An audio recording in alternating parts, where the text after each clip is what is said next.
All right, welcome everybody. The Drinker is here, and it's been a while since I've done one of these, actually, of Drinker's VIP Lounge, but I'm very glad to be back doing them. And today I am honored to be joined by an absolute legend within Hollywood, the antagonist of one of my favorite trilogies of movies of all time, not to mention a very accomplished voice actor, musician, stand-up comedian. He has done it all, essentially. He is the one and only Tom F. Wilson. Welcome, sir. Thank you, Will. You've come on with your shades and your attitude, so I'm just mirroring you.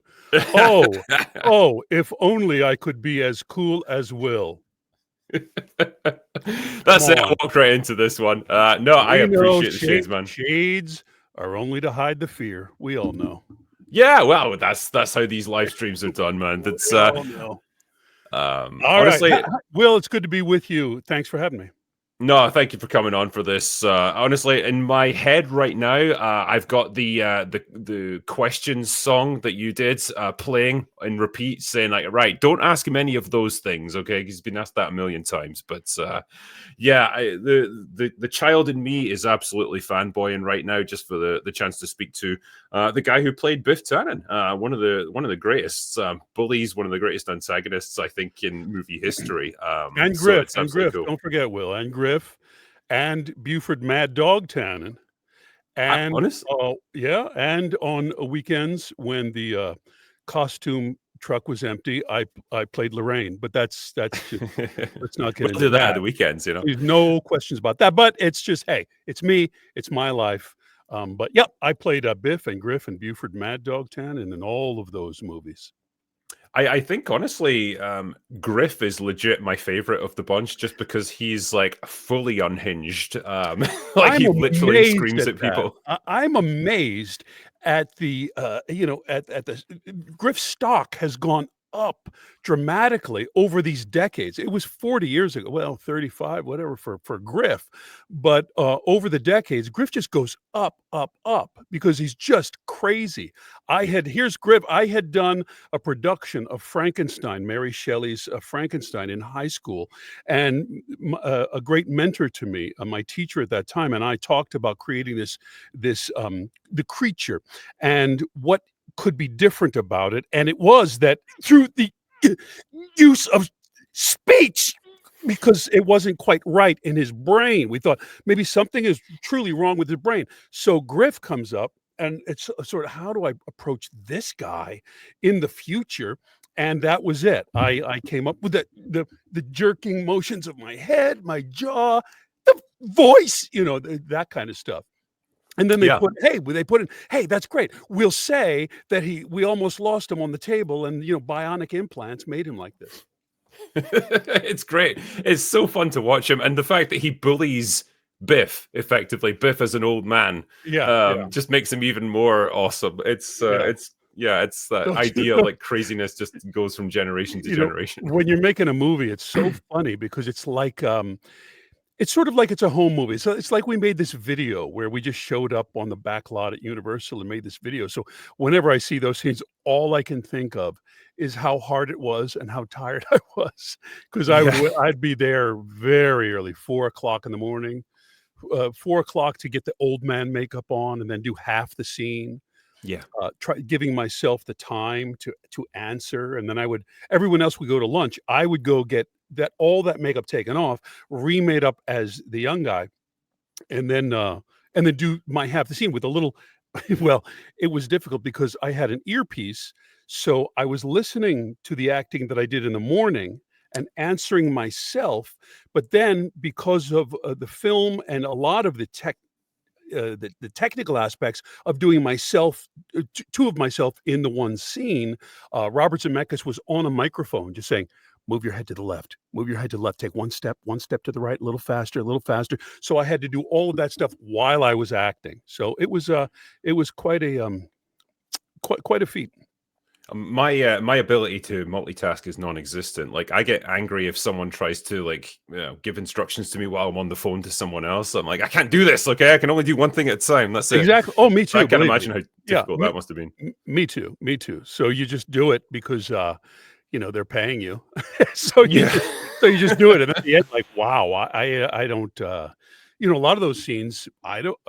There was no reaction. You're just sending it out into film, and I have no idea how that just went, until you see it.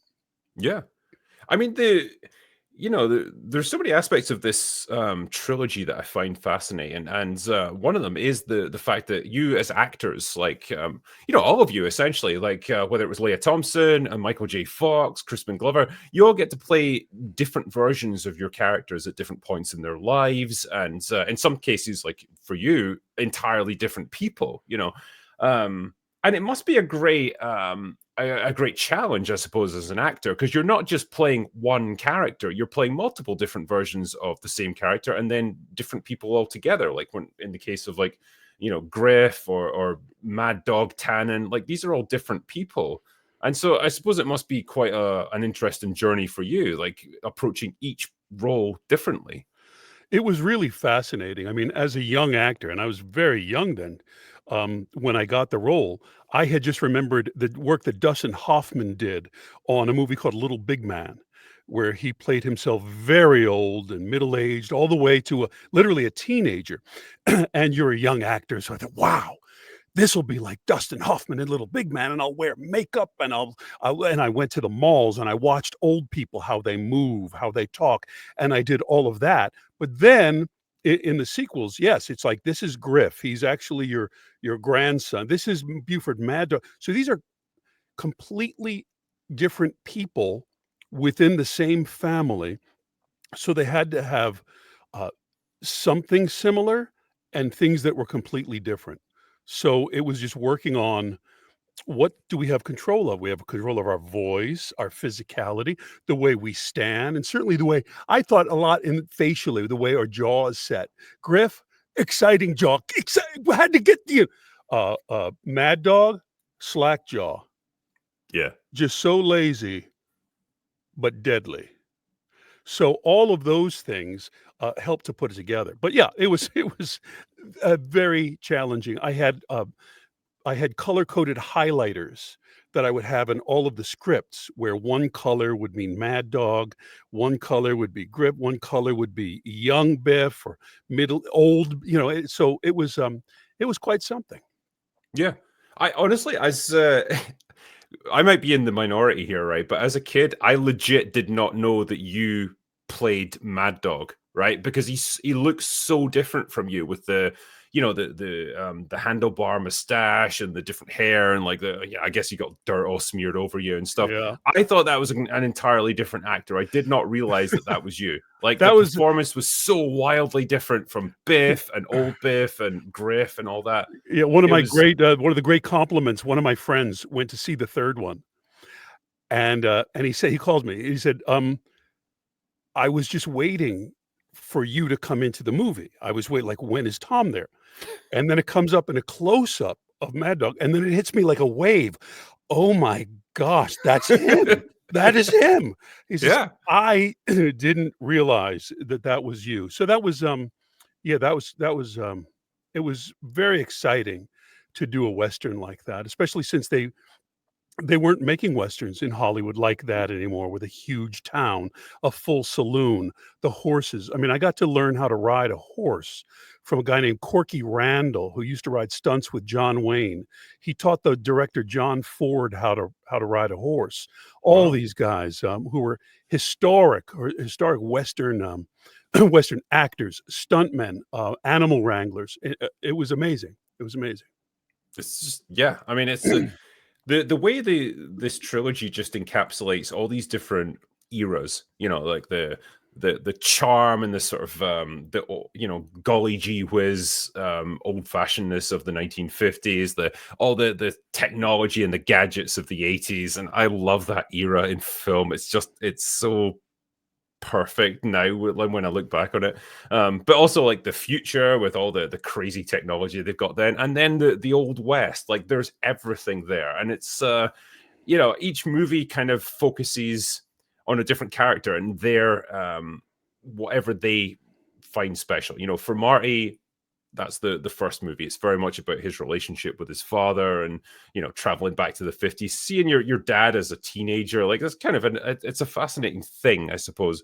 The second movie is very much Biff's movie. It's about his rise to power, and like his how he came to, through various mechanisms in the story. He's got the sports almanac, and that's how he became corrupt, and this guy who controls the entire town. And then the third movie is kind of about Doc and his like fascination with the Old West. But every movie just feels seamless. It just moves you into that different era so easily that it just feels so natural. Yeah, they allowed it to be a 3-act structure. In you have the first movie, of course, that ties off all the ends, and he comes back and he gets his truck and everybody's happy. So you're going to sequels with a time machine. That's a big question. Where are we going to go, and what happens in the story? So instead of wrapping each one in a bow in a separate story, they decided to do 3 movies. It was the first movie done by a studio that was done where the sequels were back to back, because the second script, the script for Back to the Future 2, which was named Paradox. I mean, they said it was like that thick. It was inches thick, and they thought, well, we'll just throw out the things that we don't want, and we'll make a movie out of it eventually. But then they realized we're going to have to do this like a 3-act structure. We meet our hero in the first one. He's fine. In the second act, the bad guy comes up, really wrecks everything. We're not sure how this is going to end. And then the third act, the scientist comes up to it. That the time machine gets destroyed, but everyone's happy at the end. And Doc and his family ride into the future or the past or wherever they ride. I remember as a kid, like that scene where the DeLorean gets destroyed by the train, like that hurt, because I developed such a love for that car. I just thought it was like the coolest thing ever. I know DeLoreans themselves were kind of pieces of garbage to drive, but like it looked amazing on screen. It was such a quintessential 80s car. In that it looked kind of cool, but just horrible inside. Just not a car. I mean, to make, cool gull-wing doors. Okay, after that, no, it's fine. It's fine. Leave it alone. They made it sound cool. Yeah, I can't even fit into a DeLorean, literally. I just do not. I'm too big to be in a DeLorean. And I stole the car in the movie. Yeah. So Doc leaves or something, the gull-wing doors open, I get in the car. That was Zemeckis yell, Tom, you're stealing the car. Get in the car right away. I can't fit in the car. I have to origami my legs into a swan to get into the car. Cut me a break. So they actually had to cut that shot a little bit so that I could get in the car and steal it. Yeah, I'm 6'3". I feel the tall man pain. Absolutely. It definitely creeps in at times. Yeah. You know what I'm talking about. Oh yeah, I've been there. Every time I travel by air, like the good-looking 6'3", and that's a bigger challenge to me. But to you, it's just large, and that's fine. It's some of us. I'm just a peasant, 6'3". Okay, that's fine. We're both. We're 6'3". We'll have a big Donnybrook whenever I meet you. Yeah. But no, I guess because everyone knows the story about like with the original Back to the Future movie. Obviously, they'd cast Eric Stoltz as Marty McFly initially. Michael J. Fox was their first pick. He had TV commitments at the time, so he couldn't take it initially. We had Eric in. I know, obviously, that didn't quite work out. I guess, like, as an actor, like working opposite him, like, at what point did you realize, like, maybe this guy's not quite the right fit for the role? Like, hey, I want to keep it diplomatic. Between you and me, Will. This is between you and me. Just us. Just us. Yes, one has to remain diplomatic, I guess. I just find it funny. 40 years later, man, it's like, did Paul McCartney have to talk about Pete Best for 40 years? Like, the guy, it's great. Yeah. Fantastic. It was a different thing. He wasn't in the band. So we went on. It was contentious, I think, between us. I didn't understand really what he was doing, and it confused me a lot. Yeah. and it all made sense when finally they called me to the office, after the whole set shut down. Things were very tense, the set shut down, and I think, is the movie over? Are they just pulling the plug on the whole movie? And then, they called me saying, "Tom, can you come down and meet with us?" And I thought, "It's me. I'm the weak link. They're gonna fire me." I said, "Hey, would you just tell me over the phone? I could take it. Just tell me we'd like to speak to you in person. Please Oh, drive down here." It was the hard what a drive. I'm just thinking, "Just stand up, be a gentleman about things, say thank you for the opportunity." And then they said, they had to fire Eric. yeah. I understand. I understand why they did. I don't the movie, uh, in the style in which I think the scenes were going, I don't think it would have been a successful movie, because Crispin uh, was making extreme choices in his performance, I've heard about this. as was Christopher Lloyd, even as was Leah Thompson in the '50s scenes. So, we just had someone who just, um, was was, uh, acting with his own energy and ideas toward me, and not a collaborative, way at all. So that it was just a different thing. It didn't work out, and, I was cool with that. Yeah. No, Does I that think make sense? no, absolutely. And the reason I ask is because I've often covered on my channel what I call production hell, like movies that can go off the rails because like the casting's not right, or there's conflicts on set, or even just like extremely difficult shooting conditions or whatever, and it can often result in a movie that's a disaster or it doesn't get made or whatever. Yeah. But Back to the Future is such an interesting example of we we didn't quite get it right when we started out, but we recognized the problem and we fixed it, and we created one of the best movies of its decade, if its generation, possibly of all time. And I it's think great to that's see yeah, it can work sometimes. credit to the studio, credit to Steven Spielberg, credit to everyone who looked at all of the dailies, edited together, and said, "This movie is too good to just throw it away. It's too good to allow it to be what we're seeing now. This is a way better movie than this thing that we see, so, we're gonna do it over." Yeah. It's interesting as well because like we've only ever seen a couple of very quick scenes that were shot with Eric, and I presume there's a lot more out there that was originally shot that we'll probably never see. And I always find these things fascinating. The movie that never was, almost, the Yeah, all this stuff that was made. We'll never quite get to see it, but it's probably in a canister in the back lot somewhere. yeah. But I have way less interest than everyone in that footage or seeing it together. I don't think it's a good movie. I don't yeah, think it's a good movie. I didn't understand. I had done, a lot of theater, a lot of acting, but I'd never been in a big movie like this, and I was in scenes where I thought, "I I must be wrong. My approach must be wrong," because I didn't feel any connection. There was a different thing happening over this side of the table and this side of the table, and so as I said, about when they called me, I thought, It must be me because I haven't made movies. This guy's been in a lot of movies, and I," so, so I was very insecure about it. yeah.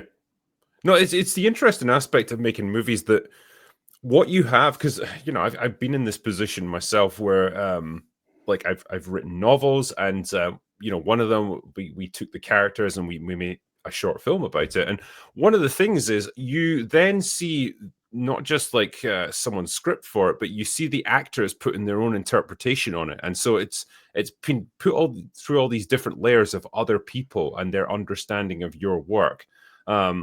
And it's an interesting because they sometimes interpret that in a very different way than what you'd originally written, but you don't know because that's the way they process things. And I guess what you're describing there is exactly that. Eric interpreted the material in a different way from perhaps the way it was originally written and the people that were playing opposite him.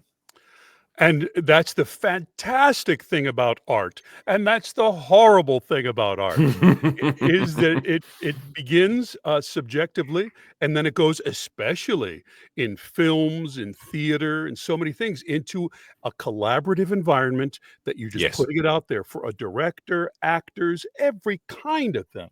The sets, "Oh, this isn't the set the way I saw it." Well, it's too expensive the way you saw it, so we're doing it like this. That's boom, that's it.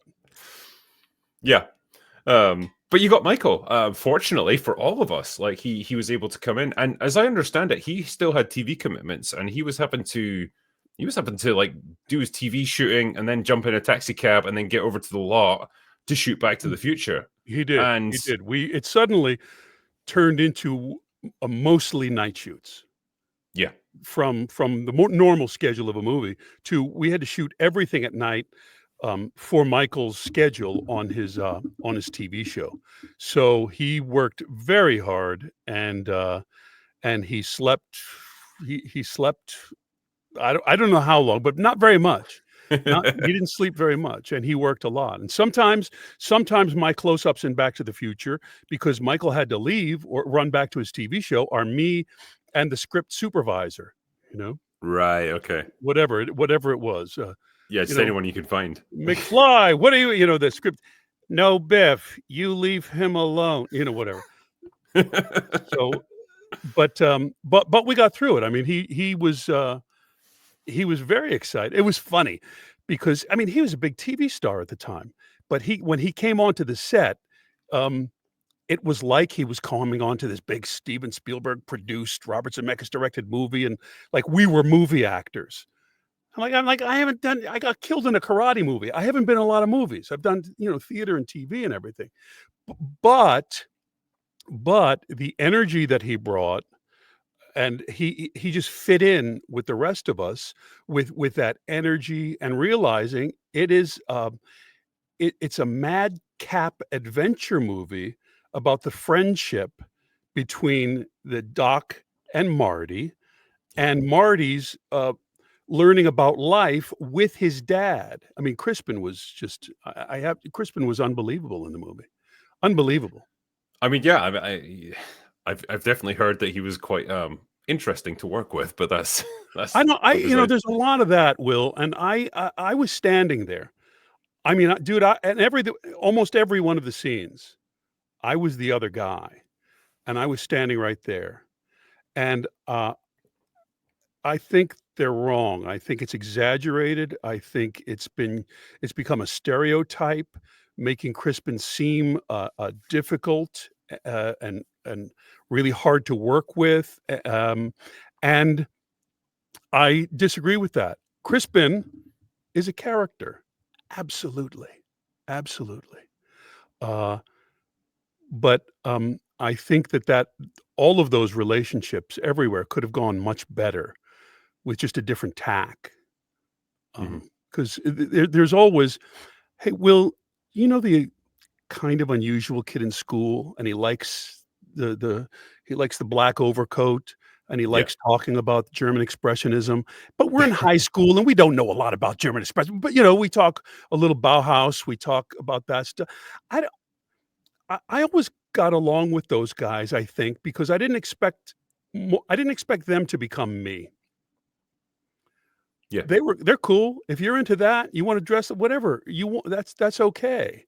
So I think from that, I think Crispin and I got along very well, and I think that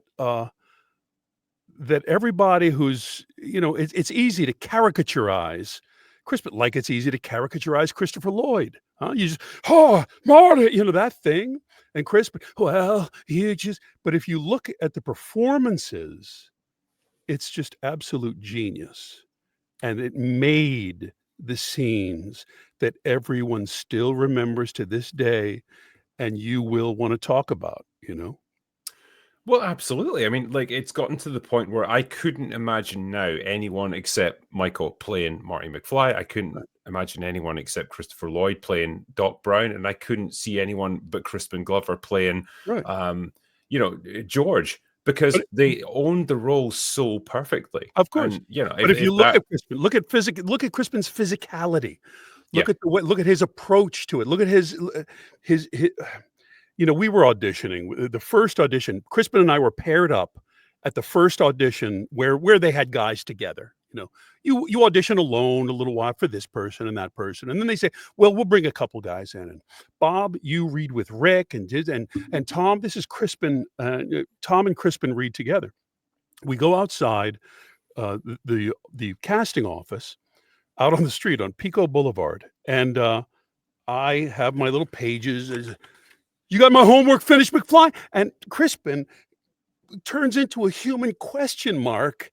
No, no, Biff, did you have and I, as I've said, and it's true, I stopped for a minute because he was so good at the fear in his eyes and the trying to please the bully, that it yeah. reminded me of myself when I was young being bullied in school. And I mean, I almost started to cry a little bit. I stopped the scene.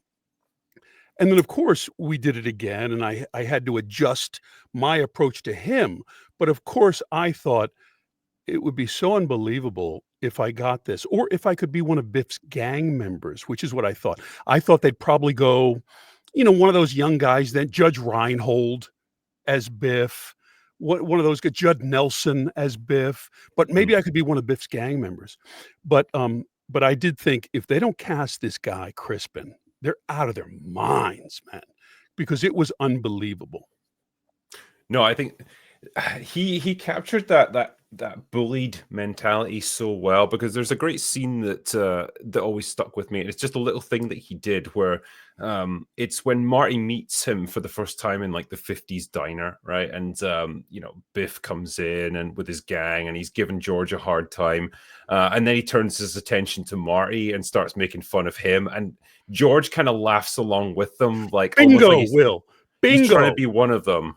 That is a great catch, Will, because that is the genius of Crispin, that if somebody else is getting bullied, his first response is to try to join in with the bull, just to get it off of him, try to get the attention, and Yeah. just go like, yeah, he's got a life preserver. And that was absolute genius. That, of course, he has to go through that whole thing through the movie to in my opinion, maybe the most important line in the movie, which is where he stands up to Biff. It's, "No, Biff, you leave her alone." Mhm. He has to come to that. Yeah. And it's a hell of a journey for him. And I think because people, we when we've done live streams before, like open bar and stuff, like people ask, like, what's your favorite Back to the Future movie? And we've debated it like at great length. But I think for me, it's always going to be the first one, because that's that relationship between Marty and George, and like suddenly being thrust into a situation where your dad is the same age as you, and you're seeing him as a young man struggling, and he's not what you thought he was, and he's in some ways he's kind of a disappointment, but you're trying to like encourage him and trying to get him to a place where he can help himself, and he does finally. And like there's this weird transfer of power or understanding between Marty and George throughout that movie that's just so interesting to watch it play out. I love that moment where George has finally kissed Lorraine at the dance, and he gives Marty a little wave, just for, letting them know it's all right, we're good. And I just thought, isn't that cool? Like suddenly he transitions from this geeky teenage kid to being Marty's dad in that moment. Yeah. Oh, so beautiful, beautiful. But let's face it, Will, the first one has to be the best one. Without the first one, there are no more of them. Yeah. So the first one has to be the best one because it's a great movie, and so you have to tie it with a bow at the end. George has to give the salute. He has to get back. He has to get back to the future. And then the second two, I think that the loss of Crispin was a great loss to the entire trilogy. But then you've got, you do have Doc Brown, Marty, a bad guy, and a time machine. So you can make a good movie out of that. I think there's a lot to be drawn, especially from the second one. I think the third one, like they were happy to just go into like Western adventure mode, and it's nothing to take away from that movie. It's still a really fun film. But I think the second one, it deals with some interesting stuff about, Marty wanting to mess with time a little bit. Like he's a little bit tempted by the power of like time travel. Like, hey, I could use this to my advantage and win some money and stuff. And that's where you get the sports almanac, and then Biff Mhm. gets it. And that's what changes things. Like it's Marty coming to face with the power and the danger of this time machine that he's stumbled upon. And it's as I said before, I think it's very much Biff's movie. It's about an exploration of his character, and hey, what would this high school bully do if he was suddenly given essentially unlimited resources, unlimited power? What would he do to the world? And it's fascinating to see it play out. Like it's the struggle against corruption and so on. And I think the movie handles that really well in part two. So I don't want to take anything away from part 2 and 3 because I think we got some great stuff going on. I don't either. I think part 2 is a really good movie. I think the casual moviegoer who just expected somewhat of a bubblegum time machine movie, I think they don't get it, but I'm always approached by people with a careful watching of the second one. It's an interesting movie of a lot Yep. of consequence to all the sequence of a time machine. There has to be consequence. Yeah. And it my God, it definitely elevates Biff from like just a bully to like, oh, he's a straight up murderer now. Like Right. he's killed George, and he's willing to run Marty over with his car, and like, damn, that's Well, next level. we did change that during the first one in the car, with Leah, with Biff and Lorraine in the car outside the dance, Yes. where you had to see an evil aspect of Biff in order to drive, as I say, George saying, "You leave her alone," because Mhm. he has to say something, you know, uh, and he does, fortunately, because that's what the movie audience is waiting for. You have to stop this, George, and he does. But in order to do that, there had to be real threat and not just a buffoon acting up again. Yeah. And it does get quite, especially in that first movie, it does get quite serious. He's taking advantage of Lorraine, and it gets you don't know where that's going to go, I guess, if George wasn't there. And that's Very difficult. I was very upset in that scene because Leah was so Leah was so brilliant, so wonderful, and so upset that it just kept getting me upset because I didn't like acting in that scene. But you have to. I mean, well, I yeah. because you have to a certain degree, somewhere in your mind, your heart, you have to make that scene real in order for it to be believable. I can't just put on a show, uh, a puppet show of acting. So in order to believe it in any way, yeah, it was upsetting. Yeah. No, I can imagine so. And like particularly someone that I guess you've gotten to know and you're friends with, and it's like, oh, I've Yeah, got to do this pretty I was distasteful scene with you. yes, I was apologizing in between I'm, like, whispering, "I'm really sorry to do Yeah. this. Yeah. We're acting, Tom, it's okay, it's a scene. It's a movie." Okay, Yeah. but I just, I so, guess once you know that she's okay with it, it's like, she's okay, okay with it. fine, we're gonna put on She the was show. okay with it. Yeah, yeah. No. But yeah, I don't want to dwell too much on Back to the Future, but the only other thing I was gonna ask was We're that good, Will. We're good, Will. Do yeah, your I thing. know like This is the childhood me last is one, Will, so, hey, ask him while you got him, because I don't do this, yeah. willy-nilly. I I'm just trying to do it. play it cool right now, man. Honestly, I'm just inside. I'm freaking out. But no, like you did the first one, obviously, and then as you say, you filmed part 2 and 3 back to back. Yeah, So, like, presumably, you did the first one, not necessarily knowing if it was going to be a hit or not, and right. we'll put in enough hooks so that we've got something to work off if we want to do part 2 and 3, Yeah. and then you got it, and Yeah, what was it like when you got that call saying, "Hey, Tom, we want you back, and we're going to do 2 more movies with you, and you're going to play like a whole bunch of different characters in all this"? It was I didn't know I was gonna play that many characters. I didn't they had kept it away from me. I wasn't allowed to know what was in the script or what would happen. Very early on in the first one, like when the first one was first out, they just wanted to put out notice that they wanna do more of these. So just so you know, they're kind of saying, "We want this to be a thing. We wanna do more of these," which was fine, all well and good, okay, but then it didn't happen for 5 years, maybe? I don't know. Those Back to the Future experts know better than me. Yeah, it was a long 4 or no, it was a 5 years. long It was a time. while. We didn't Yeah. just go right in and do it. So it took a number of years, and then with my deal, I didn't know anything about the script or what was going to happen in the sequels. It could have been a cameo. I could have been in one scene and everything, so I had no idea, no idea. Yeah. And then, I signed the deal, and then they sent me the script, and I saw so much work. I think I went right to bed, like, at, 6 in the evening, no dinner. I just went right to bed because I just saw just how much work this was gonna be. This was gonna be very, very difficult, very exciting, playing many different characters, different ages, different kind of stuff, but man, it's a lot of words to memorize and a lot of scenes to do. Wow, wow. Yeah. It was really quite, quite a challenge. Yeah. No, absolutely. There's a question here from Yellow Flash who says, Tom, you played like 6 different versions of Biff and they were all very different from each other. Which version was your favorite to play? Yellow Flash, I thank you for your question. My favorite to play was, Buford Mad Dog Tannen.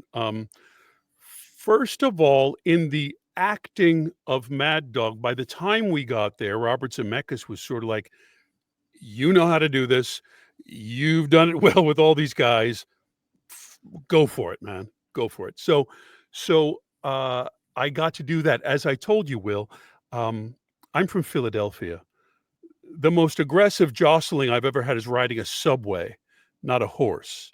So, so I had to during the while we were shooting the second Back to the Future, in breaks and everything, I had a gun belt on with a Colt single action 45 that I was practicing quick draw. I was spinning. I learned how to draw a gun from this guy Arvo Ojala. The He was in his 80s, the fastest, slowest guy I've ever seen in my life. He did his quick draw. He taught everybody. He was the guy that got killed in the beginning of the credits of Gunsmoke on television. He had taught everybody how to draw the gun. But by the time he got to me, he was quite old, and he would just say, "Now, Tom, when you think you have to have a loose thumb, so," and he would just bang. So, it was amazing to, as I said, learn horseback riding from Corky Randall, who rode with John Wayne, shooting a gun from Arvo Ojala, spinning a rope, being galloping on a horse, spinning the rope over my head and roping something. All those skills that Ben Scott, my fabulous friend and, stunt double on that movie, taught me how to do all that. So practicing all of those Western skills, and then, as I say, Will, what guy doesn't want to be in a movie where it's the saloon in the West, Yeah. packed with people, and you walk through those double doors, Yeah. behind you, and you're wearing spurs, so you walk in, ching, ching, and everyone sees it's you, and they just clear out. Everyone just clears out because Yeah. you're so threatening, man. Um, so that was, an amazing feeling. I cannot say that that wasn't cool because that was very, very cool. I'm gonna say, man, like your gun spin was on point. Like that, there when you're getting ready to do that duel with Marty, and you Yeah. just spin the gun and then holster it, like it looks so easy. I was Damn, like I practiced for months and months and months in order to do that because the gun is so heavy. Literally, you're kind of exercising your index finger. Just go with that because it's just heavy. mm, So, yeah, it was a lot of work, and I'm glad. I'm glad to have done it. It was really something. No, honestly, like it got to the point, like as I said earlier, like I didn't realize that it was the same actor who played Biff. Like teenage Biff in a high school was also this guy who was like this gunslinger in the Old West. Like you looked and acted and were just so different from that, to the point where I didn't even recognize you. And that I guess that's the hallmark of a good acting performance, where it's like you've become a different person completely.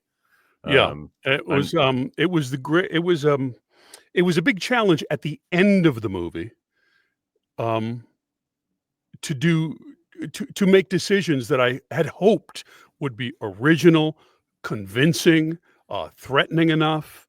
So, yeah, I used, Lee Marvin, not that I was doing an impression of him, but Lee Marvin in the movie The Man Who Shot Liberty Valance. That yes, if you guys haven't seen it, I would recommend, watching a movie called The Man Who Shot Liberty Valance, where Lee Marvin was a threatening gunslinger, and, it was in that Lee Marvin's performance in that was very inspiring to me. yeah. And then I acted for a few days in the movie, and in the saloon were 3 men who were historic actors in old westerns. Dub There's one guy Taylor, with the voice that I Pat so Buttram, recognize him for Pat this. Buttram has that voice like Yeah, that, and Harry you'll be Carey branded a Jr. coward for the Yeah, rest of your yeah. days. Yeah, so it was, and Dub Taylor and, Harry Carey Jr. and Pat Buttram. And anyway, so I'm doing this thing, and I had that little whip, the quirt that Lee Marvin used in The Man Who Shot Liberty Valance. And anyway, I'm acting, and the guys, "Come, Tom, come here for a second. Well, we've been talking about it a lot, and you remind us of Lee Marvin. Hey, Tom, have you ever seen The Man Who Shot Liberty Valance?" I said, yeah, guys, couple times, couple times.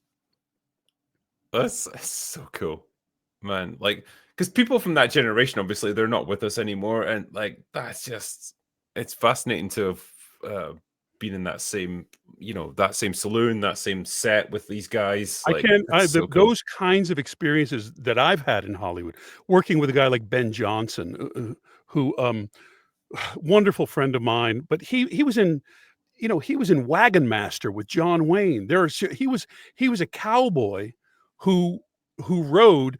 Howard Hughes went to the Midwest, bought a lot of cattle for this movie Cattle Queen of Montana, and hired Ben Johnson as one of the cowboys to run the cattle across the country to California to do the movie. That's how he got into the movies. And so I just spending time with guys like that and just asking them questions and how they did those westerns. I mean, they would go out literally kind of covered wagons and tents out there making a western. So it's amazing. I would pinch myself all the time. It's been great in that respect to work with actors of such experience, renown. It was great. No, that's so cool, man. I mean, there's other things. There's a million things I want to ask you about, but Martin Mayer here has actually brought me on to something else that I was quite interested in, because I know you were in the Wing Commander games with Mhm. Mark Hamill and various Yeah. other people. He says, Tom, when looking back on your role as Maniac in the Wing Commander games, how was the experience at the time? It's interesting to compare the gaming industry at that time to where it is today. Well, the gaming industry at that time was such that none of us understood even what they were talking about when they said, "We'd like you to be a part of a computer game that's a live action thing." And all of us, Mark, me, Malcolm McDowell, were like, what is that? What do you mean?" They said, "Well, we do a movie, but the script is very thick because the player can decide to go and say 3 different directions. So it's the same scene, but then you learn the A scene when the girl goes away with the guy, the B scene when you talk to the girl, and the C Hmm. scene when the girl slaps you." Um, so it was really quite something. It was a big undertaking that Origin took at that time, because before that it was just, I forget all the names of the games, but they were, I mean, even Wing Commander was just an animation game. an animation-based game, and then they made it live action. So it was interesting, but, I mean, Mark Hamill, just what a great guy, great to work with him, Malcolm McDowell, John Rhys Davies. Um, we had a really good time. We had a really good time being together. It was wonderful at that time when I was dealing with all of that, uh, in the wake of the Back to the Future movies and dealing with all that stereotyping and it becoming absolutely ubiquitous in my life. I mean, everywhere I went, everywhere Back to the Future is the wallpaper on every room that I enter. Um, but Mark was a great friend in talking about that kind of thing with me and talking about the opportunity, about being young guys just like Mark going to high school in Japan and getting into the entertainment industry and me. I just a few weeks ago talked to Michael Fox about the same thing, about nobody could foresee this. A bunch of guys who just had the guts to think I think I'm pretty good at this. I'm going to take a shot at this. And once you take the shot, there's no predicting where that's going to end up because you're just taking jobs. They're saying we're doing a movie, and you go, okay, I'll be in the movie. And then he ends up to be Luke Skywalker. I end up to be Biff in Back to the Future, Yeah. Malcolm, Clockwork Orange, whatever. And you just you gotta, you live with it.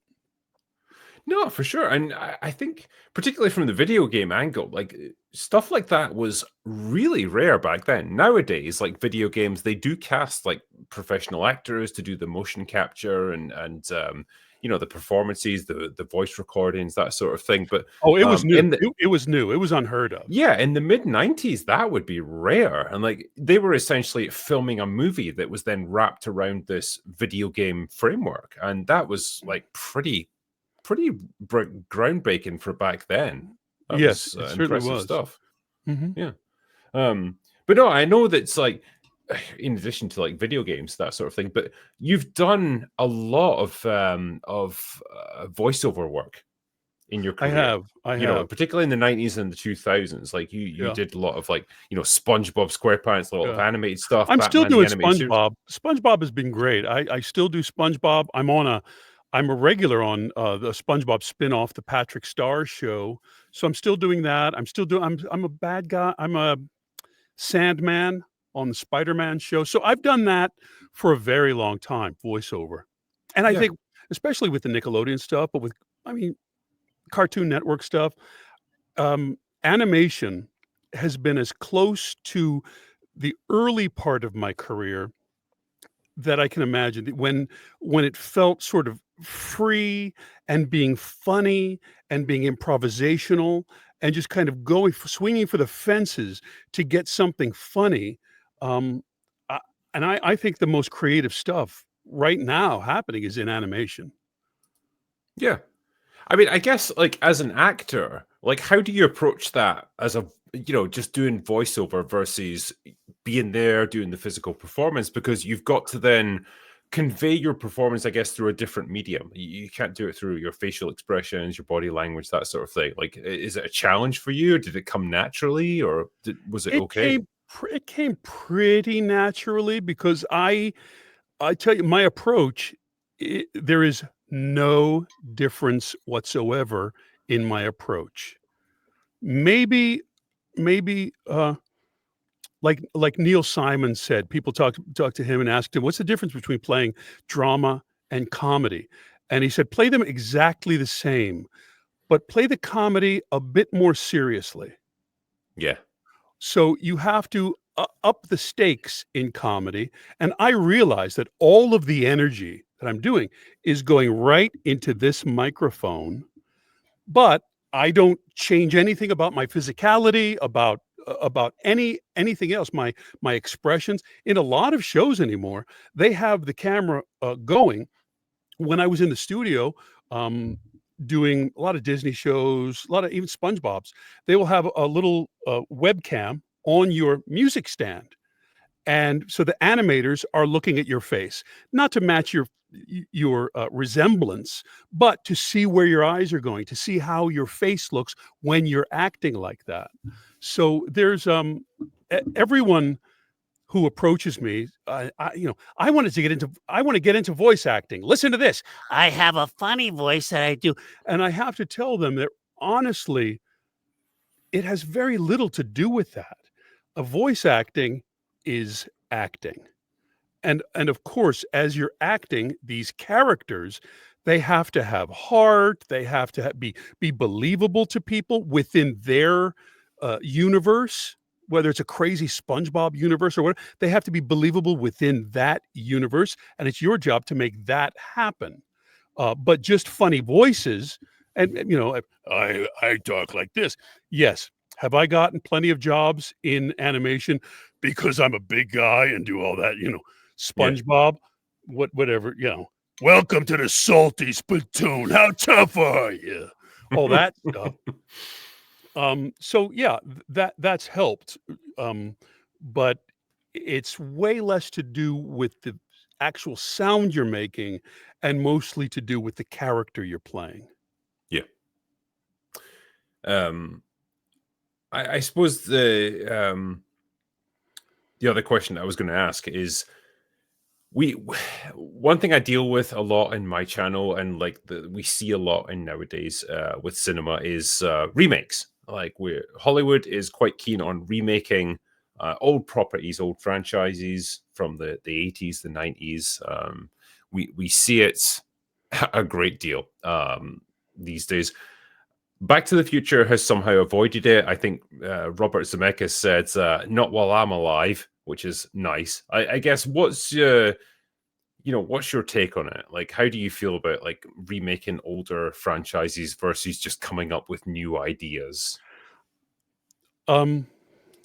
It's difficult not to cast aspersions when you answer a question like this, and I don't really like to. However, can anyone tell me a movie that is good when the title ends in 4, 5, or 6? I don't think they can. And many of these great movies have just been led. They're just slogging it into tedium, just like, are you kidding? Let Batman die. Come on. I mean, how many cars can we, so, I mean, I'm just a Batman fan. So, but in all of them, they have to, a friend of mine, major screenwriter, director guy who will remain nameless, was just in a meeting where he went off on that. It doesn't have to be like everything else. It can be a new thing. And one of the executives says, yeah, but it needs a successful DNA. That's what they're calling it now, like a DNA, something that's like the other thing. Look, Hollywood, God bless Hollywood. It's a, Hollywood is a rotting corpse. I mean, people are doing, come on. It's just, I mean, yes, the chattering cadavers are everywhere. Oh, we're doing this. We're going to do that. They're not to say independent, wonderful things are happening over here, over there, over that way, in that country, over this way. But in Hollywood, it's based in fear, and you can't go into a meeting and be the guy who says, I believe that we should do this very, very original idea, because if the idea doesn't work out, you're toast. Yeah. So you have to say, famously in one of the meetings in Hollywood, where they said, MASH, that was such a great TV show. We should do a movie about that. Not knowing that the TV show was based on the Robert Altman movie. So, everyone is looking to do the thing that everyone knows and put The Rock in it so that they can say, well, it's The Rock. It's Kevin Hart. They do the, woo, they're in it was a car chase. What's not my fault. And that's how it happens. We've on my live stream, we've often talked about the cultural footprint of movies. And the example you gave there about The Rock is the perfect one, where it's like he's made untold billions of dollars, like with his movies in the combined box office. I would struggle to tell you a single movie that he was in or what happened in it because no one remembers. Like No people one went and remembers saw it, walking but out of the theater. I mean, I don't know. I've never met the guy. I don't know. But I don't even mean this as an insult. He's not an no. actor. He's not an actor. He is a famous movie star Mhm. who does his predictable famous movie star stuff in various movies that they keep trying. That's how they do it. Hey man, he wins in the big, in the big, he's got a hotel on Boardwalk and Park Place, and I'm like, and I'm Baltic Avenue, if that. But that's how Hollywood will do it, and they'll do another one just trying so that they don't, so nobody gets fired, and they just go, well, I don't know, this is Thing rough. is, They they they fall off a cliff and hug each other and go, ah, I don't know. the thing is, people will remember your work when I'm an old man. They won't remember what The Rock did. That's the difference. It's cultural footprint, and there's no substitute for that. It's like it's the ultimate like audience voting on what's actually important in cinema. Um, yeah, I worked very hard on it, Will, and I'm very proud of the work that I did, and I'm glad that it's meant so much to people. I am, Yeah. and the fact that it became so huge that I had to work on both myself and my attitude towards it, and all those things. That's just an offshoot of the greatness of what it is, because it is great, because it's probably playing on TV right now as we speak. It probably is, and this was the problem. Like when I came into this interview tonight, like I knew you'd probably been asked the same questions that I was going to ask you a million times over. Like you've been doing it for 40 years, and like it felt bad almost to do it, but at the same time, like I was insatiably like curious about all these different aspects of the movie. But that's the fascination that people have with things like Back to the Future, that they are not going to have with any of the movies that The Rock did. For all the money that they might have made, nobody's going to say to The Rock, "Hey, talk to me about pain and gain, or whatever. Talk to Right. me about you know, central intelligence or whatever other thing that you've done." They're not going to Okay. care because those movies Here didn't have a cultural impact. here is something that I have never done in my life, Will. I'm going to defend uh, Hollywood and and everyone, and I don't mean it. I'm not picking on The Rock. I mean, I just picked up a big movie star of the day. But nobody in an audience that has nearly zero attention span, I guess everyone is just guessing because they don't know. They don't have they don't have the guts to do something piquant, creative, interesting, because that might get them fired. But also, if you say, "What are people like?" I don't know. It was, I wouldn't be able to run a studio. I have no idea. Yeah. We, I mean, we'll never know. Like, I just, I don't know. I get a little bit nostalgic for that era of Hollywood movie making in the 90s and sorry, the 80s, the 90s, and the 2000s, where there was a lot of original ideas coming up. There was a lot of cool movies that we still remember today. But they were also blockbusters. There was a balance Yes. between the two, and Yes. I feel like we might have lost that a little bit. Hopefully, we're going to get it back at some point. I guess we're just going to have to wait and see. But I think I okay, you ready for my sociology theory of Back to the Yes, Future? Back to the Future happened literally at the dawn of the future. Back to the Future yeah, happened right at the beginning of getting a VHS tape and watching it several times. It happened right at the beginning of cable television, where suddenly everyone is calling me to say, it's on TV again. It's on, they're putting it on, they're putting a marathon. No one had heard that was unheard of, to do a marathon of a movie through a weekend. So that was the thing where early on, when those things started happening, everyone was taking pride in how many times they'd seen it. So people were coming up to me and say, I've seen it 432 times. And they were keeping count.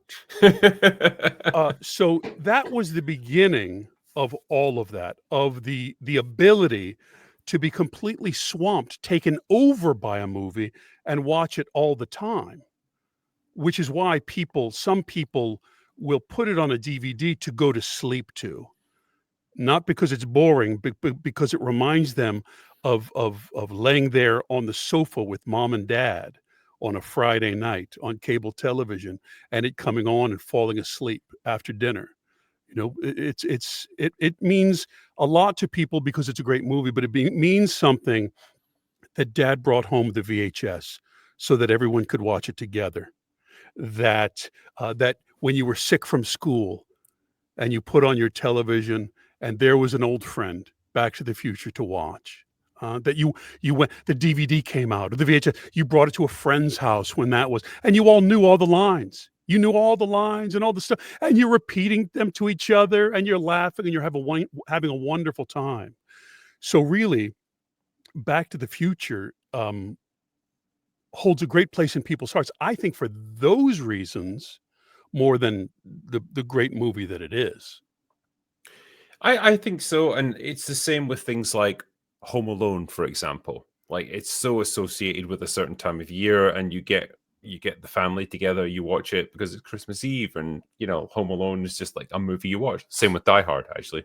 And they take on a meaning just beyond the original scope of what the filmmakers were trying to do. But some movies, man, they just get you. They imprint you like that, and they take on this cultural relevance, and I love it. I mean, Will Ferrell goes to a hockey game dressed as the elf, as Buddy the Elf. Yeah, that's sort of disheveled, literally with a cigarette hanging out of his mouth, and people are up in arms. Yeah, saying you can't do that to our Christmas, that we watch Elf with our kids. People were angry, like, don't mess with Elf. Yeah. But people are like that about their movies. I mean, it's great. Like, it's these things. I've said this to other people before, because I've talked to people that like certain things, whether it's a TV show, a movie, whatever it might be, maybe they came along at just the right time in your life. Maybe they helped you through a difficult period, whatever it is, and you develop an emotional attachment to them in the same way you develop a bit of an attachment to a friend or whatever. That's what they become for people. And you can't legislate for that. You can't control it, but it means something to someone. Thousands of people have come up to me, slightly trembling, and they don't want to tell me that they love the movie. They want to say that, after their parents split up or something, and dad brought that movie, and it just meant so much for that first time in the family when everyone was laughing together or something. So many stories like that. Hey, in Scotland, I brought a guy out of a coma, Will. Billy, was it me? Was it alcohol-induced coma? No, he writes me a letter. He says, he was in a terrible car wreck, and he was in the hospital. And Dad brings in a VHS and just says, keep playing this for him. He loves Back to the Future. And and Billy was in the coma and started thinking, why does Biff kind of keep yelling at me? And Hello McFly, Think McFly, Think, actually brought Billy out of a coma. I mean, gosh, as an actor who took part in this, that's got to warm your heart a little bit, No, Will, I just wanted money. No, to be a part of something like that, that is what the arts are all about. Yeah. To work hard, to make something, and then have someone else sort of encounter it, take it in, enjoy it for what they see in it, and then come and talk to you about it. There's nothing better than that.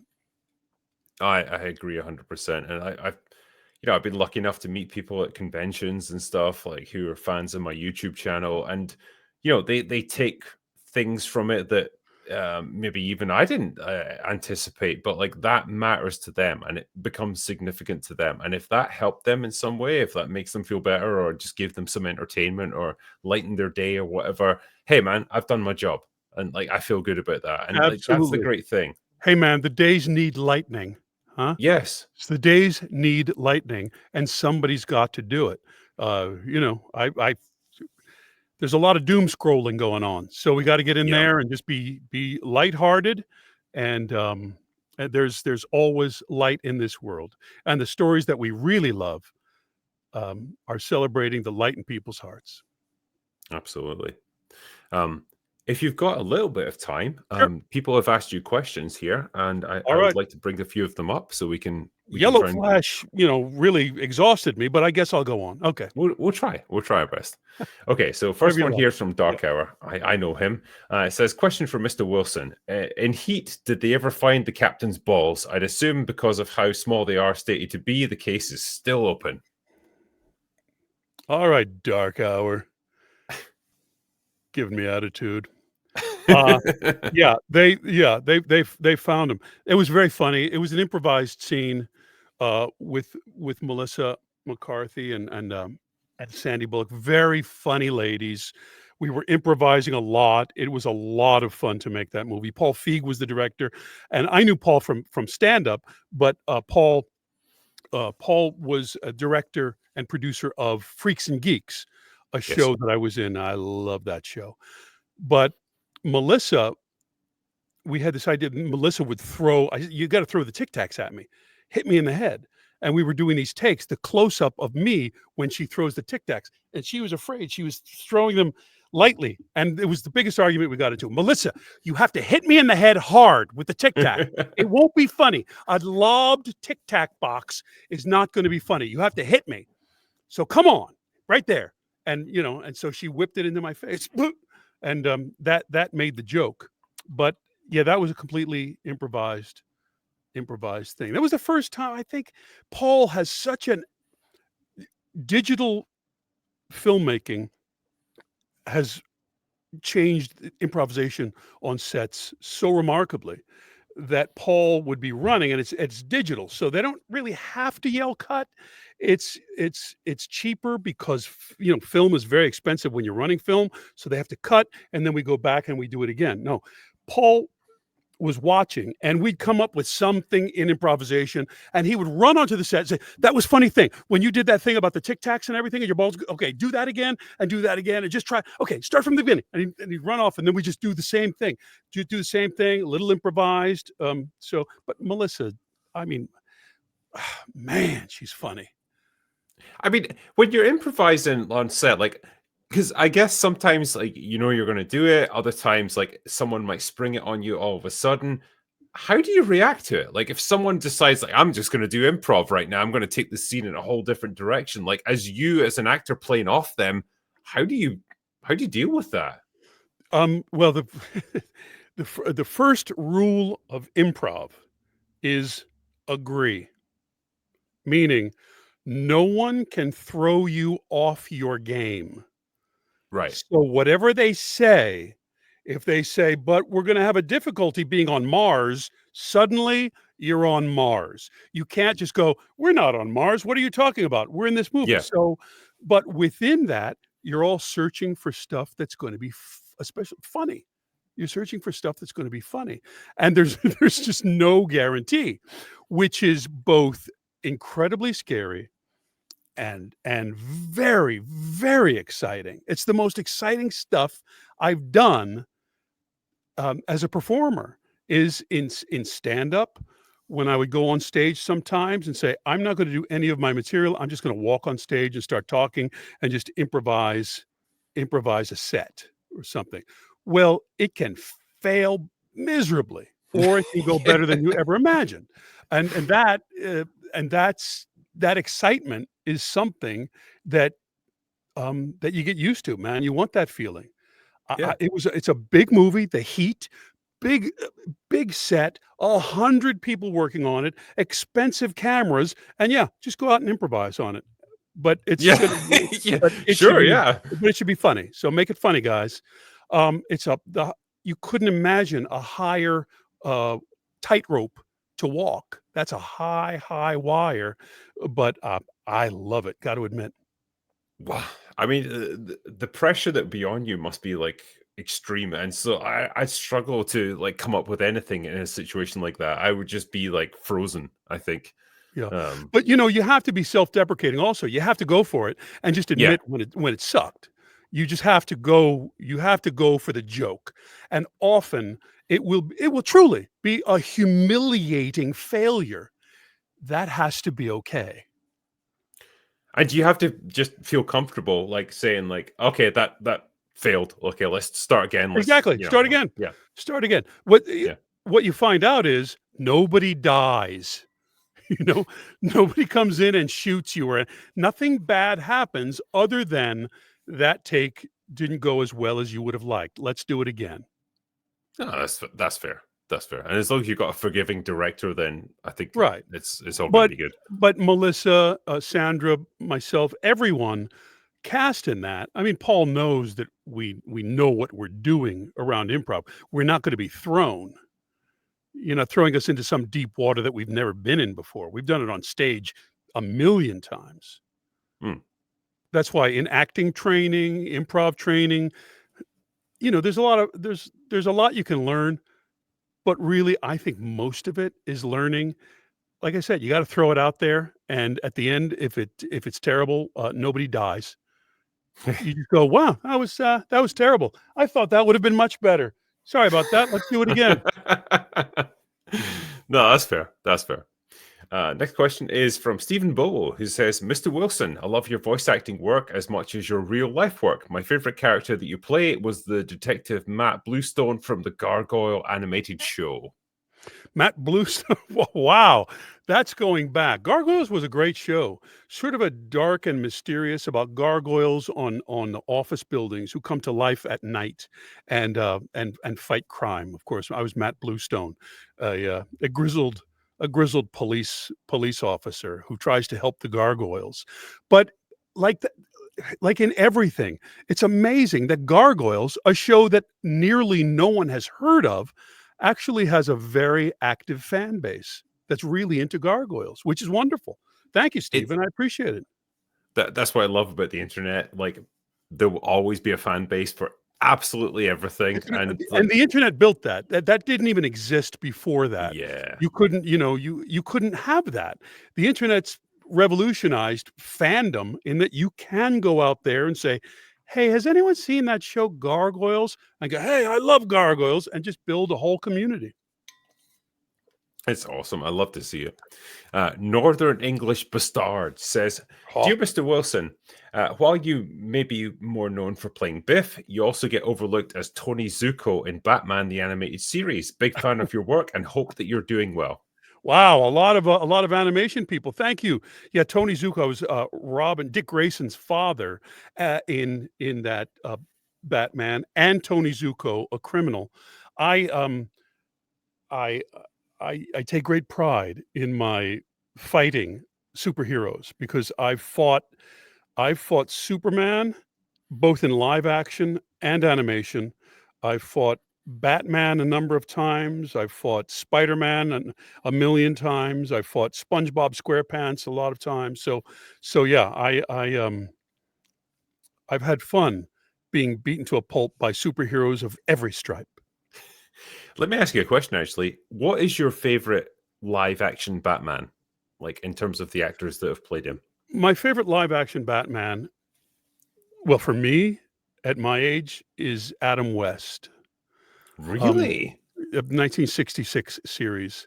Um, I, the older I've got, watching movies and everything, just seeing how that series was shot and how it affected so many filmmakers, including Spike Lee and Do the Right Thing, in my opinion.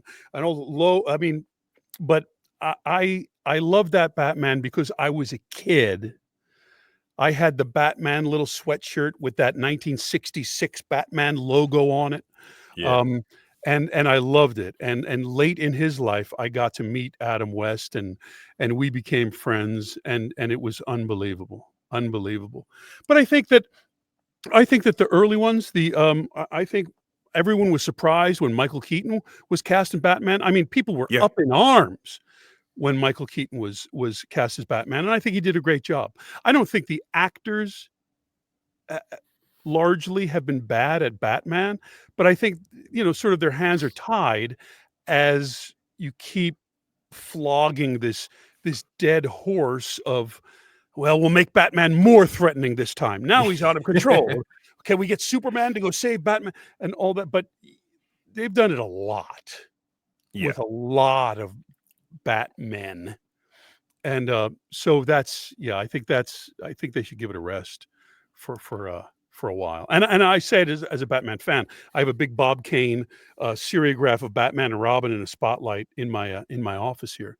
I love Batman, but honestly, I can't cast aspersions on Batman because really I got so tired. I don't even know which the last 2 or 3 or something. I was just like, it's just not.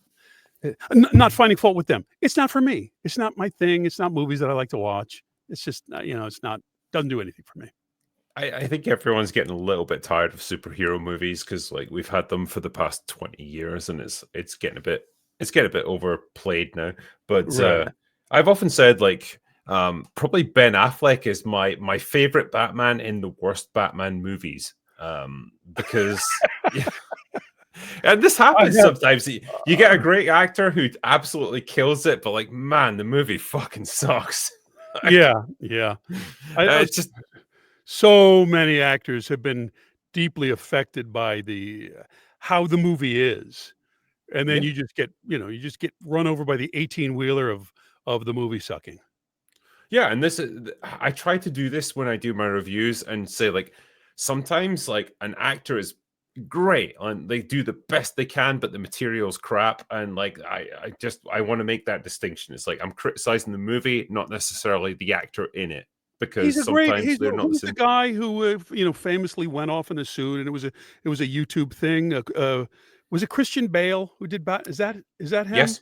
Who Yeah. did Bat? Yeah, I think he did a good job. I mean, of course, he's a wonderful actor. He's a very incredibly talented actor. Great, a great resume and everything. But it was, the big car that has all special effect things. It just wasn't.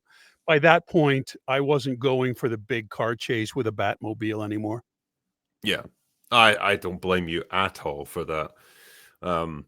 Next question is from Slick Pete Flash, who says, if this interview doesn't end with "that's all I've got for day," sorry, "that's all I've got for today, so make like a tree and go away now, I'll be highly disappointed." Two legends. So in case you weren't aware, that's my catchphrase. Like, that's all I've got for today. Go away now. Hey, Slick Pete Flash. Okay, pick one. Okay, Slick Pete or Flash Pete, but Slick Pete Flash. First of all, it's a tongue twister. Slick Pete Flash. Wow. Okay. Maybe you will, maybe you won't. I don't know. I don't think Slick Pete Flash has that kind of cash.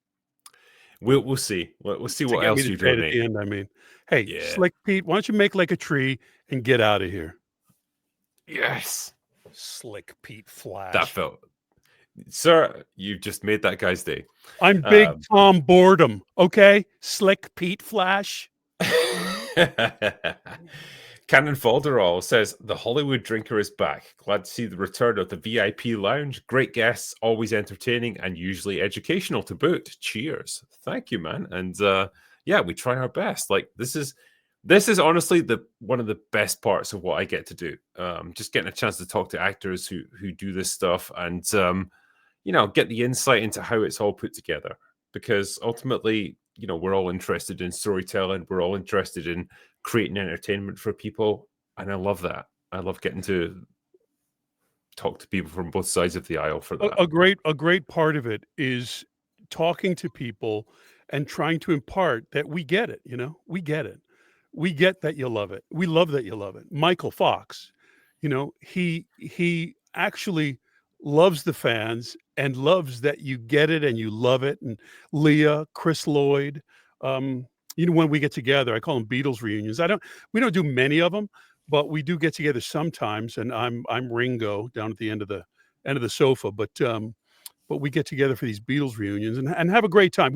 We got along well when we made the movies, and it's been 40 years, and we still get along great. So it's comfortable and good to be with them.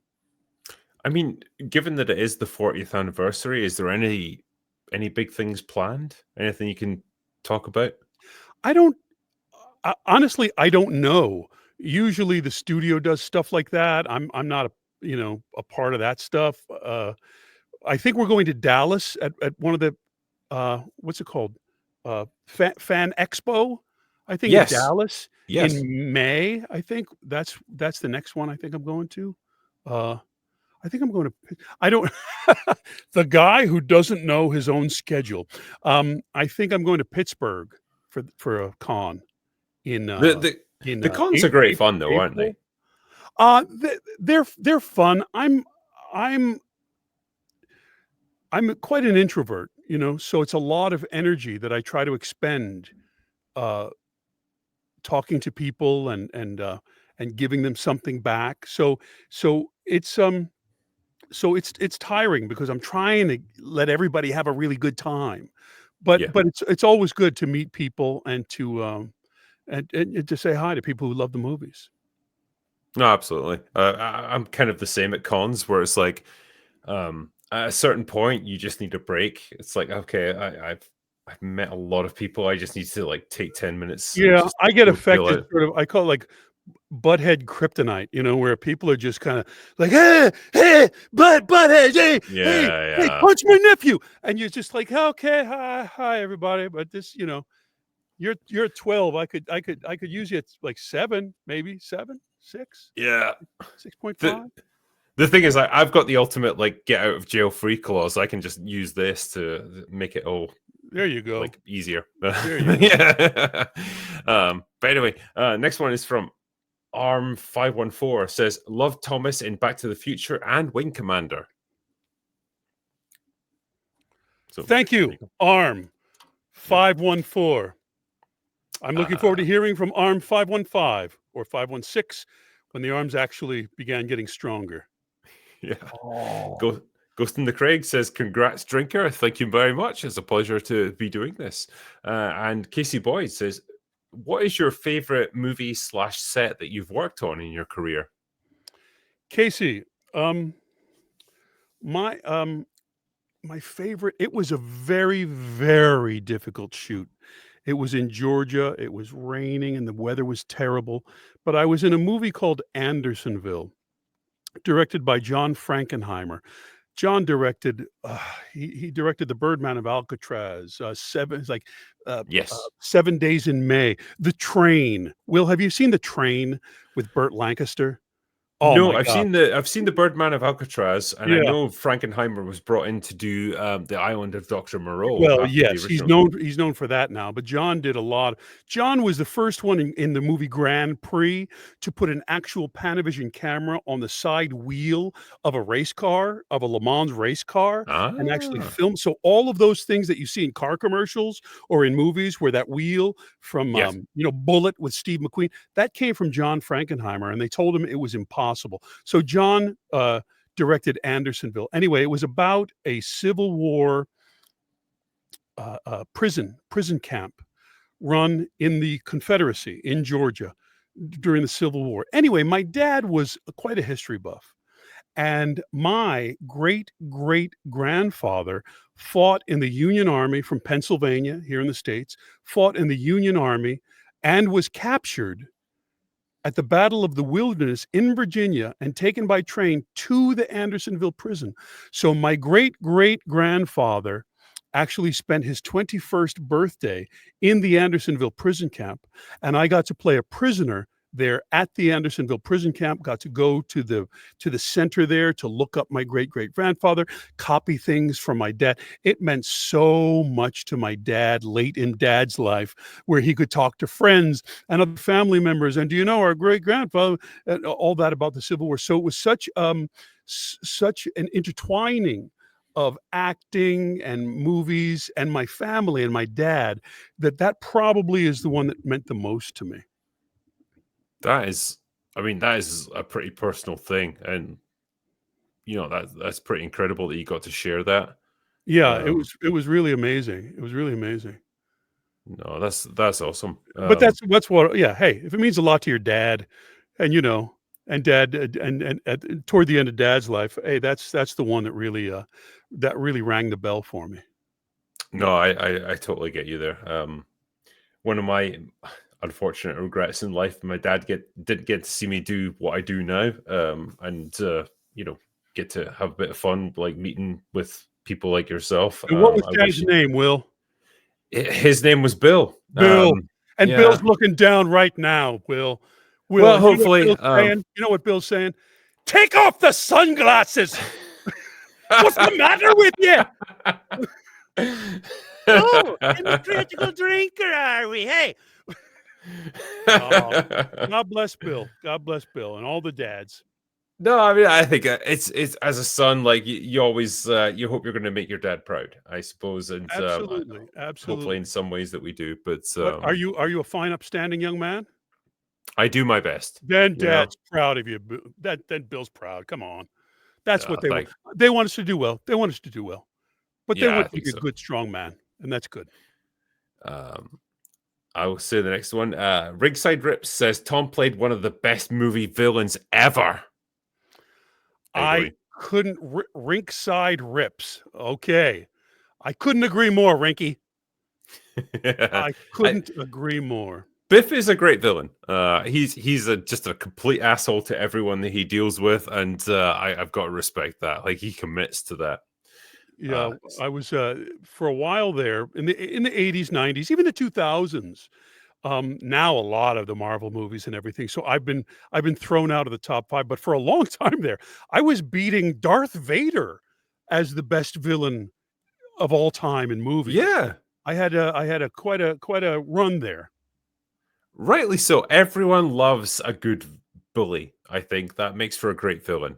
So yeah, I can totally get behind that. Well, Serpent says, Will, you're making money from these people, huh? "I am, From yes, Serpent, $20.9. All right, Will, we'll talk. We'll talk. yeah, we'll We'll split talk it. about Don't worry." my cut. I want to buy a harmonica. Yeah. Serpent says, "Any great Wing Commander memories?" Suddenly, Will's all nervous. Like, yeah.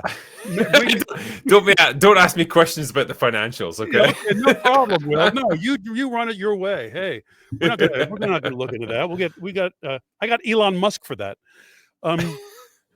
We Wing Commander, as I said, was just great because I met Mark Hamill, who, when I met Mark Hamill, was very, very, very famous. And I didn't know what to, so I meet the guy and he seems very, very nice. And then he says, "Hey, everybody come into my trailer. I have something to show you." And so Mark, through some connection he had in show business, goes and gets a copy that I didn't even think existed of me acting in the TV series Turner and Hooch, based on the movie Turner and Hooch. I hope it's not anywhere for people to look it up. I wanted it to be forgotten as I was acting in it. But Mark, to do a nice practical joke on me, collects everyone and then plays the entire show during a lunch break. So that was so we got to be great friends. Still are friends, still are great friends. I still see Mark. I see Mark sometimes at the cons. Sometimes I do.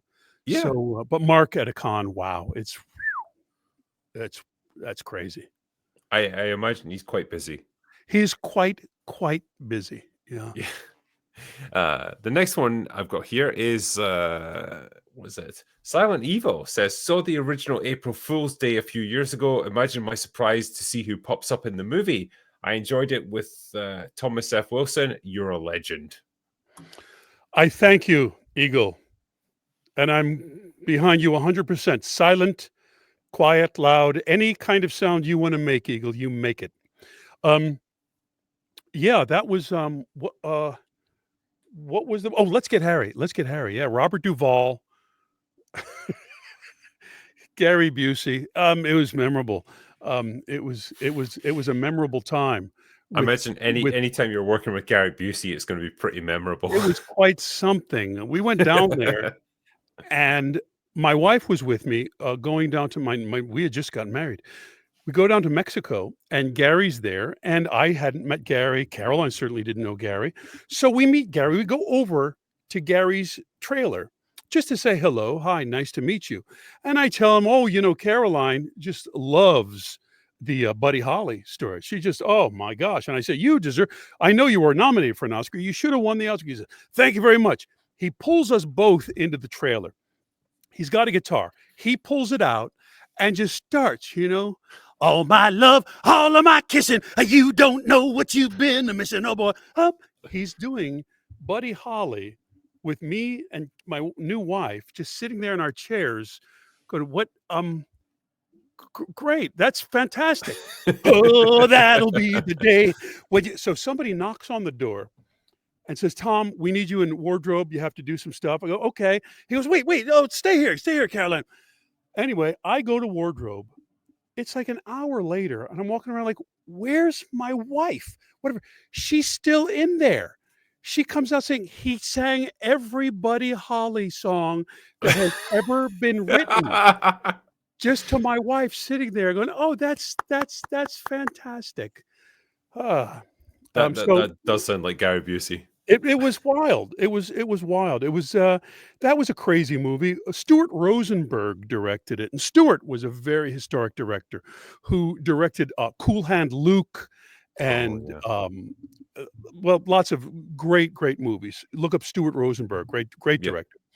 And Stuart that was the first movie where the director quit the movie and left, and then it was finished with another director that they hired, and Stewart took his name off the movie. So Let's Get Harry is actually directed by a guy named Alan Smithy. Now, Alan Smithy is a code word that Hollywood knows.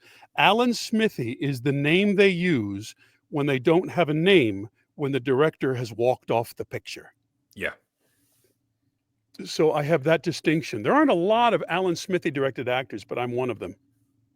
No, that is fair. I've seen a few of them in my time, but I know the Alan Smithy moniker right there.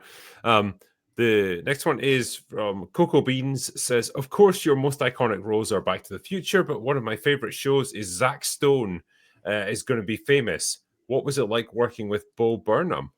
Coco Beans, you have taste. Let me fix my mic a little bit. Coco Beans, you have taste. I love that show. Zack Stone is going to be famous was a show. Bo was a friend. We did a gig in England together, in fact, and I didn't know who Bo was. I'd never heard of him because Bo is one of the earliest YouTube comedians where he just got, a 16-year-old kid with a Casio keyboard on his bed gets famous. And the first gig he ever does live, he sells, I don't know how many, 1,500 seats for his first live performance. So I don't know any of this. I meet a teenager in England and I'm spouting off like I know about YouTube and stand-up comedy and everything. And people are going, no, Bo's doing very well, So because of the improv, because of all that, I was his dad on Zack Stone is going to be famous. Back when MTV was looking for something that I guess they still haven't found, but looking for something, and sort of told Bo, you can do a show and we'll just do so Bo makes Zack Stone's going to be famous. It's a fake reality show about a kid who's making YouTube videos about his life and his family. And it was a lot of improvisation. It was one of the great things I've been in. I think the show was hysterical, very well done. Here's the problem. The MTV audience thought it was an actual reality show. So people are like, what? How stupid are these people in this reality show? They should do a show about me, not this high school. What are they doing? So it never did well. We did one season of Zack Stone is going to be famous, but I think it's on I think it's on Netflix or Hulu, one of those. If you can watch it, it's a great show. It's a great show, and Cocoa Beans has very good taste because it was a lot of fun to do. Nice. Matt Movies says, any stories or memories that stick out from Freaks and Geeks as Coach Fredericks? All right, Matt Movies. There's so much that sticks out from that because I knew Judd Apatow and Paul Feig literally when they were teenagers, doing stand up, and I auditioned for them in Freaks and Geeks and improvised because again it was scripted, but a lot of improvisations would end up into the script and everything. So I ended up to be this gym teacher, football coach that had a very small part in the pilot. But I knew Judd, I knew Paul. Okay, if it works out, great. If it doesn't, that's fine. I'll just do the pilot, and it was picked up. And the lucky thing for me was they started writing storylines that made this guy into an actual human being, into a person that brought him into the rest of the cast. That Martin Starr's character, Bill Haverchuck, he started dating Bill's mother, one of the geeks, and there were really, really very human stories in it. I think it was a great show. It's again sort of like Zack Stone. Zack Stone hasn't caught on so much, but the amazing thing about Freaks and Geeks is nobody saw it when it was on TV. It's just a hit show from a DVD set that had been passed from one to another or on wherever streaming service it's on right now. But that was it. And then the end of the first season, Judd comes up and he says, "Well, Tom, we got a situation here. In the second season, you're going to work a lot more on the show. You're actually going to marry Bill's mother, and we'd like you to direct some of the episodes." And we're canceled. So that was it. That was quite the roller coaster right there. Yeah. I was making inroads. Victor Sue, who was one of the producers, was great. So I was talking to them, they wanted me to direct episodes and get deeper into the show. And then it was canceled and all that stopped. So that was Freaks and Geeks. But wonderful relationships with the people on the show. And it was it's a very human show. Really organic acting happens in that show. It's fantastic. Oh, it's nice when you get stuff like that, and it's a rarity nowadays. So, like when you get something quite special that you get to be part of, it's always, I imagine, it's always a great thing as an actor. Well, when you're on, and when I said like organic acting, it's a catchphrase, but it's like we always love when we see a show where the people are acting like human beings. Yes. Where they act like human beings act and they interact like actual conversations. And there's so much, again, casting aspersions on no one or no show, but there's a lot of back in my day, we would call it acting, indicating in your acting. Indicating is when I'm angry, I just have my angry face and I'm doing my angry lines. And then you do your defensive lines. Hey, I'm just doing defensive lines. But really, we're not talking like human beings talk to each other. Yeah. And when you get a show like Freaks and Geeks that just smells like life, it's something special. Yeah. I think it draws the audience in when like they feel like they're part of that. Like when I see two people arguing and it's actually a real argument and it feels realistic, like it gets you in a visceral way that you just never get from scripted. Right. Content. Because people laugh during an argument, people get sullen during an argument. Many things happen during an argument as they're taking in new information and trying to form their argument. So a lot of things are going on.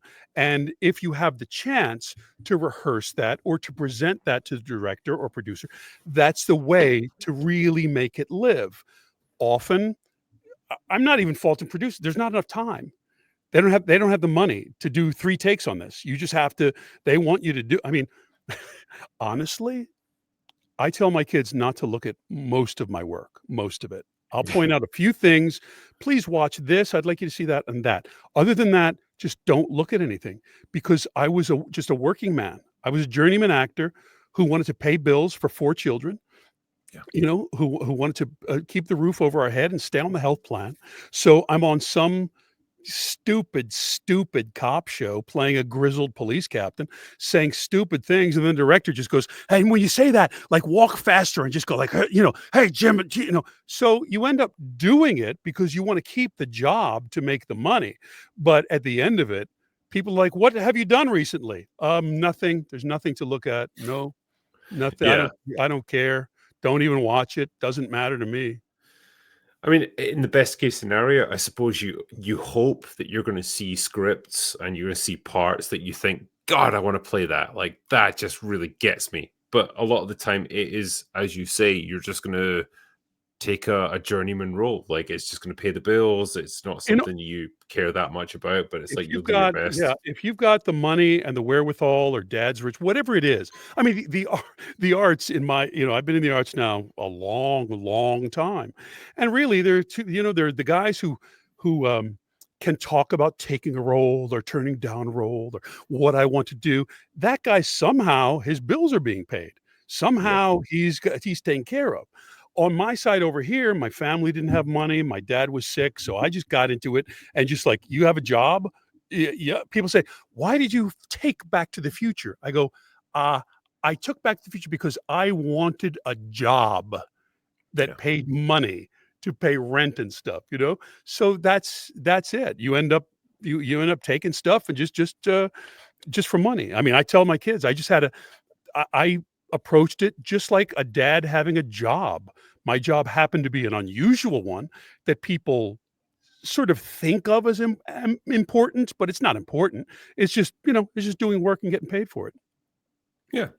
But I think people sometimes they draw things of importance from those roles, and it's great when that happens. So it's nice. It's nice to see when Sure. yeah. Yeah, Um, yeah, it's great to see. But each of those things that turn out to be great is kind of a surprise. yeah, yeah, All you can do is your best. You just try your best, and sometimes it's like, ouch, man, that was bad. Woo! And sometimes like, wow, that was great. I didn't expect that. I'll do one more here. This one's from Fun with Collecting. Says Tom Wilson, thank you for all that you've contributed. Not everyone gets to be a bad guy that we can love. I'll make a tree. Sorry, I'll make like a tree and get out of here now. Hello, Fun with Collecting. Anybody home? Yes, of course. I'm glad that you enjoyed it. I'm glad that you have fun with your collecting. And thank you for saying that. And a lot of people say it to me, and I really appreciate it every time. Honestly, I do, because the people are taking time out of their day and they want to impart to me what it meant to them. And in a way, it's meant so much to people. Serious, it's meant so much to people that when I say, that's very nice of you to say. Thank you for telling me. They kind of feel like that's not enough. Yeah, I want, yeah, I want something, and I can, I mean, I don't know what other than saying thank you. I get it. I get it. I have movies like that in my life. It can't be Back to the Future because I was in it. So I just think of, like, remember how hot that was when I was wow. Then the bees were around me in that scene, or whatever it was. yeah. So I think in those terms, and I, of course, overly romanticize other movies, or the Batman show in 1966 when I met Adam West. I mean, that is pretty cool. I'm not gonna lie. There was just one other question here. Like, there's a bunch of them that are waiting, but like this one really jumped out at me. Yeah, what was it like working with Billy Zane? Because yeah, he playing a relatively small role in Back to the Future. He hadn't made it as a star back then, but like, Yes. did you? Yeah, do you have any memories of working with him? I do. Billy was great. We got along. We got along well. Look, Billy, Billy wasn't a star then, but it was kind of clear, and it was even clear to Billy that he was going to be a star because look, he's a young, tall, black hair, good-looking guy. I was, I'm not too difficult to look at, but when that guy comes to Hollywood, you're going to get some shots if you can act. Fortunately for Billy, he could act. He had a brain in his head in order to take that and to use it in the way that you can as a leading man. No, I mean, he was For me, great. Like you often look at guys like that in retrospect, because like when I see him in Back to the Future now, I obviously know the career that he ended up having, and you project that onto what he was doing back then, but you forget back then he wasn't a star. He was just an up and coming actor just trying to make it. right. But it's cool. It's neat to see him in a small role. Right. He Like was when he was just starting out. Match with the matchstick in his mouth. Hey, as I said, I would have been happy to have played Match in Back to the Future. I would be Yeah. beside myself, thrilled to be on the movie set of a movie of that size. So, but we got along. Casey Shamashko was great. The 3D glasses. I loved him. I loved that dude. Casey was great. He went on, did 3 O'Clock High, did a lot of great work. Casey's a great artist, a great actor who I respect so much. So it was great. It was great with the guys. Yeah. Well, what I'll probably do is finish up there. I know there's a few more questions that are waiting backstage, but I will absolutely answer them in a catch-up stream. But I want to say, Tom, like, thank you so much for giving so much of your time tonight to talk to me. It's been absolute honor for me to have a chance to talk to you. So thank you. Thank you, Will. I appreciate it. I appreciate all the fans who come up to me and contact me. Hey, Will, can I just tell the folks, if you want more of my take on it, I did a YouTube film called Humbly Super Famous.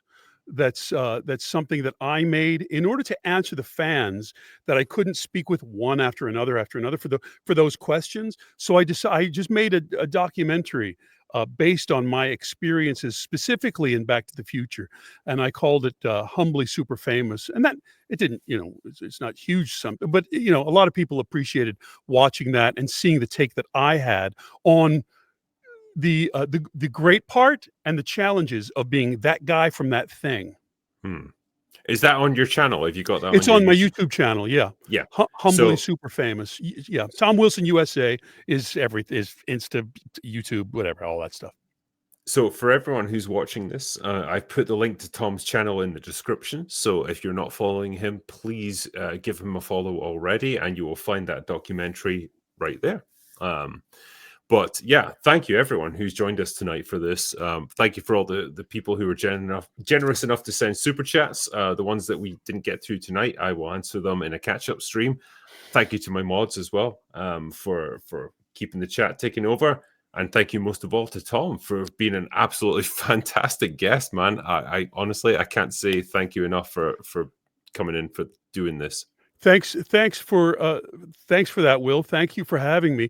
And I do this so very rarely. This is like a J.D. Salinger sighting, because I enjoy so much that you take all of the media seriously. Of course, you take it with a grain of salt. Of course, you take it with good humor and everything. But you watch the things carefully, and you actually have something intelligent to say about them. And I respect that. So thank you very much, Will. Well, I try my best, absolutely.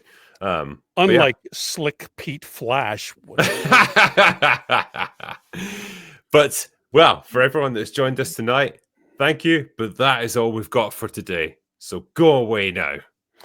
Make like a tree and get out of here.